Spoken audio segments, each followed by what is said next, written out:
Monday night big matchup between the Minnesota Vikings and the Seattle Seahawks.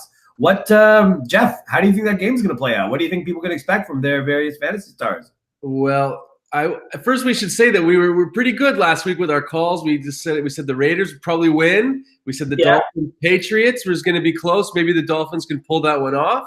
And even Chiefs Ravens, we were pretty accurate too. So we should try and keep this going for this game tonight. I was just trying to be humble, but I think it's good for us to give ourselves a little bit of credit here. If you look at our last video, we were pretty much 3 for 3 in those previews. So I think so. And I also want to say, Jeff, you especially, I think you deserve a lot of credit for. I was wrong about Amari Cooper.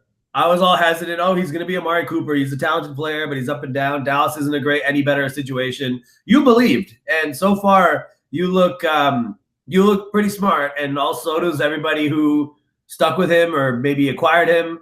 I hope it's paying off. Amari Cooper seems to be really emerging as a superstar. It's fun to see. Only because Jerry Jones had to have his say in that once he made the trade. So yeah, perhaps. But good call, man. You saw past all the stuff that bogged me down about him. So keep it up. It's hard to stick with Amari Cooper. I decided to stick with him just because of Jerry Jones' ego. So you have a lot riding tonight. You have some Diggs, you have some Cousins, and you have some opponents who have some Seahawks, I believe. So let's get into that. I'm trying to think. So generally, how do I think tonight's game is going to go? Now, again, I was a little bit wrong. I thought that the Rams-Bears game would be kind of a shootout just because I thought – the Bears have a good defense, but I just thought they also like it's a battle of like offensive whiz types. And so I thought that was going to be kind of a high-scoring game, and then I was thinking that tonight would be kind of a lower-scoring game. But now I'm not confident in my thinking anymore, right? But I think I'm fairly confident that Russell Wilson will get his, which is too bad because I'm going up against him tonight. For the Vikings. So I think the Seahawks will be pretty true to form. Like as far as fantasy production goes, I think the Seahawks will be about what you think you're going to get from them. It's the Vikings that I don't know about because, on the one hand, they can look like a juggernaut at times, but on the other, sometimes Cousins looks like he's a fraud. I don't know. How do you feel about the Vikings? I guess that's the question. Or do you agree with me, first of all, about the Seahawks? I think they're all going to be pretty much. Yeah, I think what you're going to get from Russell Wilson is fantasy-wise, maybe two touchdowns, and then maybe Carson will run one in. I could see them scoring like 3 touchdowns. I could see them scoring 21 points against the Vikings tonight. It won't be easy because the defense is good. In terms of the Vikings, it's you're right, man. It's hard. It's hard to read them. I think I feel like Dalvin Cook is going to have some sort of breakout game at some point before the end of the regular season. These two teams are actually really hard to read because we don't know how Russell Wilson does it every week. He throws to like guys you've never heard of sometimes. Baldwin, is he going to play? Is he not going to play? Doesn't matter even if he doesn't because whoever else there is, that guy will make a catch too, Yeah, I think Jerron Brown had 2 touchdowns last week on 3 targets. So it's hard, man. I think the Seahawks are going to run the ball because that's just what they do, like you said. For the Vikings, it's either going to be Thielen or Diggs who has the big game. So yeah, I think you mentioned that point about Cook.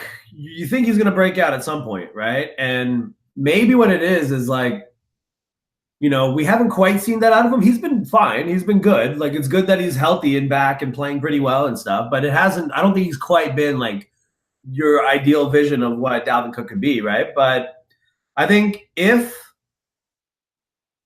Minnesota is going to like elevate, if they're going to find another level kind of thing, it'll be because Cook finds another level.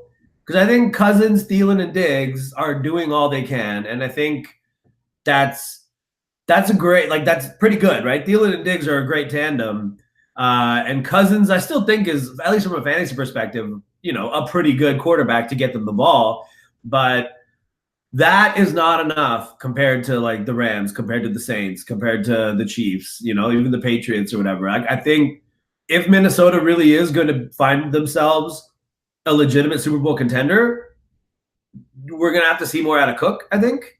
And I think it probably starts tonight. I think beating a team like Seattle, that's the thing. If Minnesota can beat Seattle, then okay, I'll take them seriously as a Super Bowl contender. If Minnesota loses to Seattle, then Minnesota isn't even as good to like withstand Seattle flipping a switch in the second half of the season and coming on. If Minnesota loses to Seattle on that, then that means that's what Minnesota is, So it's a bit of a coin flip. It sounds like we're more confident in Seattle than Minnesota. Is that fair to say? Yeah, I think it is. But at the same time, I think you're right about Dalvin Cook, man. I think the Vikings want to get something going on the ground, and I think they need to, solidify themselves as contenders for the Super Bowl by getting a running game. And I think I just have a feeling Cook could go off tonight. Yeah. I mean, there's a good chance that they've had this game circled on their calendar for a little while now, right? Like for various reasons, like just recognizing that this is a high leverage game in the standings, and in terms of you're trying to peak late. You're trying to peak at this time of year, right? And Seattle has sort of set the blueprint for let's peak in December.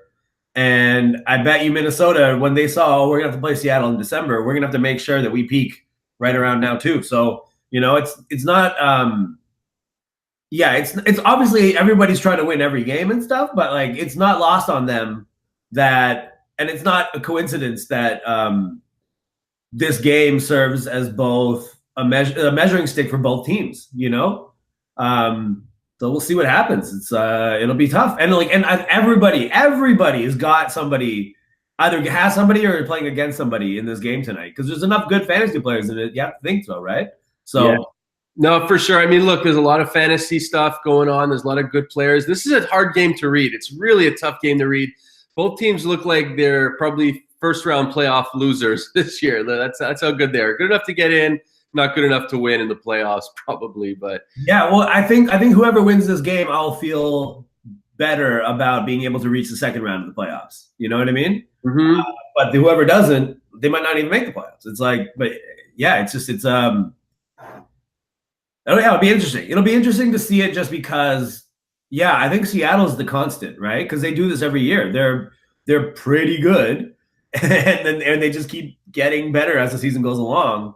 And they're a tough out. And Minnesota now, they have to decide: are we the tough out, or are they the tough out that we can beat? Yeah. So. Yeah, I think we both agree that Dalvin Cook is probably the X factor tonight, and I think Dalvin Cook is going to come through. I think he's been healthy long enough now where I think he's going to start making an impact, and I think he's going to end the season strong. And I think you'll get what you get probably from Thielen and Diggs. I think it'll be a good week for both, but I don't know if they're both going to go off per se. Mm-hmm. But I think you could see the Vikings, because the Seahawks are a running team. I think the Vikings are going to want to go into Seattle and say, hey, we can run the ball too. Yeah. And I can see Dalvin Cook having a nice little game here tonight and being the difference. And I can see the Vikings covering the spread of 3 points too. I could see the Vikings winning this game by 3. Okay, well, that's good. That's encouraging then. That's so because you mentioned it. We were talking like before we started recording, and so you mentioned my fantasy situations. I'll clear it up for the viewers. Basically, in one league. So both matchups are still up in the air. But in one of them, I'm up and I have Cousins and I'm against Cook. And it's like I should win, but like Cook could have a big game and Cousins could have a bad game and I'd lose. Or Cook could do a lot of his damage through the air, in which case that's good for Cousins, right? So there's a weird matrix. And then in my other league, it's like neck and neck, but I have Diggs and my opponent has Wilson. So Wilson should outscore Diggs, but hey, man, anything's possible, right? So it's a weird sort of I'll be watching tonight, not necessarily knowing how to feel from play to play based on the results. You know what I mean? Like, so like I said, man, fantasy. The playoffs are stressful for fantasy football. It really is. It's tough. Yeah, I'll predict a 24-17 Viking victory tonight, just because I think the Viking defense is something special. I think it's still a great defense. Mm-hmm. I think Wilson will be scrambling a lot tonight. I mean, they're going to run the ball, but I think it's going to come down to Whit Russell making plays on that Viking defense. And I think he'll get a couple touchdowns in on them. But I think ultimately the Vikings will win this game tonight. Yeah, and it's funny because, like, this is football, not basketball. So I think a great unit is usually a bigger deal than a great individual player. But if you're talking about special, nobody on the field on either side is, I think, as special in this game as Russell Wilson. And it's like, it bugs me. I don't even like the guy, but I keep finding myself having to respect what he does and what he's capable of. And yeah, so we'll see, man. We'll see. I think on paper and on fantasy rosters, Minnesota should be the better team. But, you know, in December on the field, when it counts, it's hard to bet against Russell Wilson. So, and maybe that's just me being pessimistic because I'm afraid of Russell Wilson for my fantasy matchups. But yeah, it's Minnesota versus Wilson, I think, and we'll see what happens.